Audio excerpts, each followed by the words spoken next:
Nous nous retrouvons pour cette quatrième session, qui sera la dernière, pour parler des festivités de notre ville, de la vie culturelle, du patrimoine et de la vie numérique. Donc sur nos festivités, 2020 a été marquée année exceptionnelle par très très peu de festivités, voire aucune festivité, ce qui nous manque parce que nous sommes tellement habitués à la densité de la vie sociale portée aussi bien par nous, mairie, collectivités et le monde associatif, que ces moments de rencontre que nous aimions tant a généré une vraie frustration. La dernière en date de ces frustrations, c'est l'impossibilité de partager un verre de l'amitié dans le cadre du marché de Noël, même si le marché de Noël a pu se dérouler. Mais à l'Issur-Soc, on est particulièrement attaché au plaisir des rencontres en partageant soit le verre de l'amitié, soit un moment convivial. Espérons que cette année 2021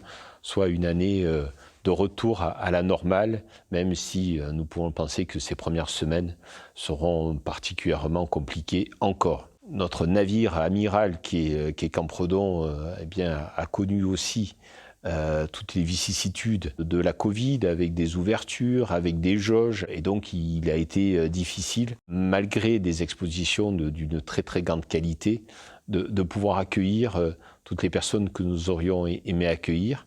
Mais malgré cela, il y a eu un vrai succès des expositions proposées. Alors bien sûr, je parle du monde de la culture, des festivités, des manifestations, mais il y a aussi tout le monde sportif qui a été particulièrement touché par la non-réalisation de rencontres ou l'impossibilité de se retrouver dans des salles fermées. En fait, tout ce monde-là est ébranlé par cette crise de la Covid. Nous avons mis à profit ce temps de disponibilité, notamment des salles, pour mobiliser nos services pour des rénovations dans les salles municipales, dans des espaces de rencontre. Et donc, les utilisateurs pourront découvrir combien, je pense, nos équipes ont bien travaillé dans les différents lieux lorsque tous ces lieux seront de nouveau accessibles. Alors, peut-être un petit point sur une réalisation de 2020 qui a été, on peut le dire, un vrai succès. C'est le City Stade, c'est le skatepark qui se trouve route de Cavaillon, qui fait l'unanimité auprès des plus jeunes et des plus grands, puisque aujourd'hui on assiste à une fréquentation d'ampleur à tout moment. C'est un lieu qui est un lieu vraiment d'échange. C'est de l'intergénérationnel qui est proposé. Je vous invite à aller le découvrir, à vous arrêter et pouvoir voir ces jeunes et moins jeunes exercer avec beaucoup de passion, d'intérêt, leur sport favori. Abordons le sujet maintenant du cinéma, un sujet qu'on a très souvent évoqué à l'occasion des vœux, que vous avez pu suivre dans les documents, dans les brochures municipales. C'est vraiment l'année du démarrage, l'officialisation de la réalisation du cinéma. Nous avons signé avec un exploitant, donc un bail commercial. C'est la société Trévance qui gère aujourd'hui 4 cinémas, qui sera le futur exploitant du cinéma de la ville de L'Isle-sur-la-Sorgue. Nous avons pu travailler avec cette société sur les aménagements nécessaires à la bonne exploitation du site. Et nous avons donc travaillé sur un permis de construire intégrant les nouvelles dispositions souhaitées à la fois par l'exploitant et puis sur notre nouvelle vision du lieu. J'ai le grand plaisir à vous annoncer que d'ici quelques jours, le permis est déposé et que tout a été validé au niveau de nos tutelles de l'État sur ce permis. Et le début des travaux se fera au mois de septembre 2021. Donc ce cinéma ouvrira, permettra à chacun de venir dans notre belle ville pour partager des moments aussi bien dans les achats auprès des commerçants de proximité que dans des lieux de restauration pour partager un verre, pour aller voir un film. En tout cas, c'est une offre globale qui est proposée à l'ensemble de nos habitants et nos visiteurs. À proximité du futur cinéma, vous connaissez tous la tour d'argent, cette tour du XIIe siècle qui a été classée au monument historique parce qu'elle est absolument remarquable. Même si de l'extérieur elle paraît comme un monobloc, vous aurez l'occasion dans les années à venir à découvrir son intérieur, un intérieur tout à fait remarquable avec une coupole d'exception. Ce monument qui est peu connu, très peu connu, occasionnera de nombreuses visites de personnes intéressées par ces tours consulaires.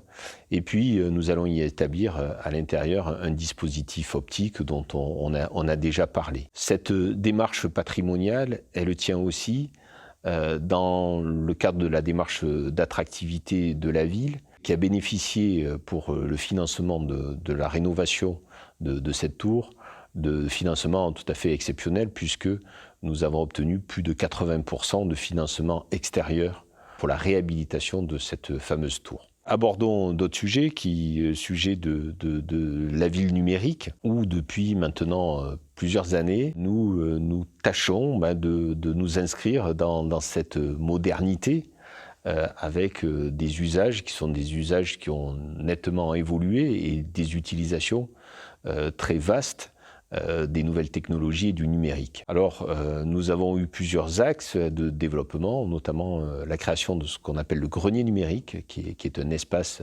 dédié aux entreprises qui, dans le domaine numérique, ont des spécialités en termes de culture et de patrimoine. Nous accueillons à ce jour 2 entreprises. Alors, il est évident que ce grenier numérique, qui a ouvert en début d'année 2020, a été lui aussi touché par la crise Covid, puisque nous n'avons pas pu accueillir de nouvelles start-up ou de nouveaux porteurs de projets. Mais nous reprenons bien évidemment la démarche et nous avons plusieurs créatifs intéressés pour venir rejoindre ce lieu. Dans le cadre des dotations que nous faisons et des développements, c'est la dotation auprès des écoles élémentaires de notre ville, de VPI, qui sont des vidéoprojecteurs interactifs et qui permettent donc pour les enseignants, mais aussi pour les écoliers, d'avoir en fait une interactivité via le support numérique. C'est aussi la ville qui a été lauréate en début d'année d'un prix européen qui s'appelle Wi-Fi for Europe, qui porte sur le déploiement de bornes Wi-Fi dans plusieurs points de la ville, fait gratuitement et financé par l'Europe. C'est aussi la dotation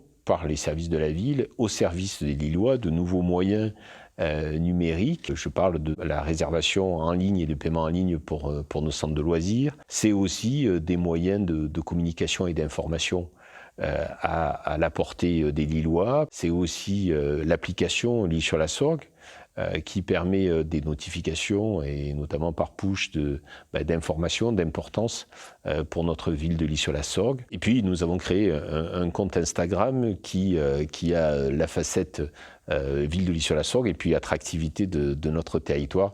Donc je vous invite à découvrir cet Instagram ville de Lille-sur-Sorgue attractivité. Bref, comme vous pouvez le constater, pour une ville de 20 000 habitants, nous nous engageons dans cette nouvelle ère du numérique, tout en étant très soucieux de valoriser notre patrimoine. Et ceci n'est pas contradictoire, bien au contraire. C'est fort de notre histoire qu'on peut se projeter dans cet avenir qui, je l'espère, après cette crise Covid, sera beaucoup plus radieux. Ainsi s'achèvent nos éditions de vœux dans un format qui est un format nouveau, en espérant que l'année prochaine, nous puissions nous retrouver physiquement à la salle des fêtes et que nous puissions partager un moment après de convivialité après les vœux. Je vous souhaite une excellente année 2021 en espérant que très rapidement nous puissions surmonter cette crise Covid. Prenez soin de vous, à très bientôt, au revoir. Dont le train est un exemple puissant. Donc, il y a un train qui passe en intégrant des reprises du pluvial lorsque c'était nécessaire. Il manque la Brignane. Elle a manqué. Ouais. Il manque la Brignane. Le chemin du Grand Palais a été aussi refait dans son tablier en enrobé.